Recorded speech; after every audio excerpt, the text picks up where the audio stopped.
মিতালি মন্ডল ডাকে যমুনা মন্ডলের নামে সবাই বই দিই। আপনার কি দোকান ছিল? আমার খাবার দোকান ছিল।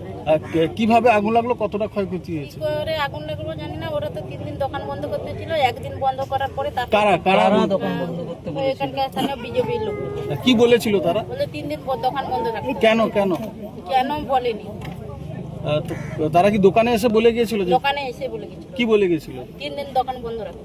তোমরা কি দোকান বন্ধ রেখেছো? আমার দোকান বন্ধ ছিল। তারপরে এই ঘটনা তারপরে কোন তিন দিন শুক্রবার দিন দোকান বন্ধ করেছি, শনিবার রাতে আগুন লেগেছে। তারপরে কি হলো? পুলিশ এসেছিল? পুলিশ এসেছিল, জিডি করেছি। এই ঘটনায় কি মনে হচ্ছে, ওরাই কি লাগিয়ে থাকতে পারে না? তদন্ত না করলে আমরা কি করে বলবো? কিরকম ক্ষয়ক্ষতি হয়েছে? আমাদের মিনিমাম 4টা ফ্রিজ ছিল, অনেক টাকা ক্ষতি হয়েছে। আর কি বলবো? কি দাবি করবেন?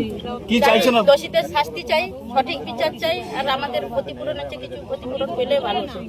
দোকানটা যাতে মেরামত করে করতে পারে। আজকের মোহাম্মদ সেলিম এলের সহ আরো বাম প্রতিনিধিরা এলেন, আপনারা জানালেন আপনাদের? হ্যাঁ, জানালাম। তারা কি বললো কি? যে আস্থা দেখেছে কি আমাদের পাশে থাকবে।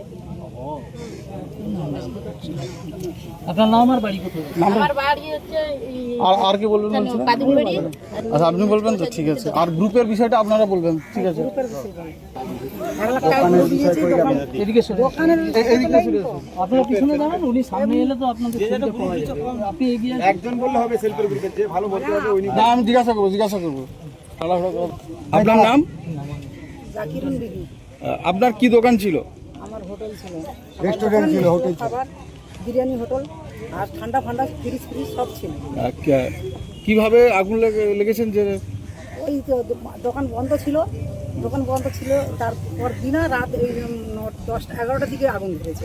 আমাদের বাড়িতে ছিলাম। কিভাবে আগুন ধরেছে বলতে পারবো না। কি মনে হচ্ছে কি? মনে হচ্ছে কেউ আগুন ধরিয়েছে। আপনার মতো কতগুলি দোকান পুড়েছে? আমার মতন দোকান মোট 25টা দোকান পড়েছে। 25টা দোকান।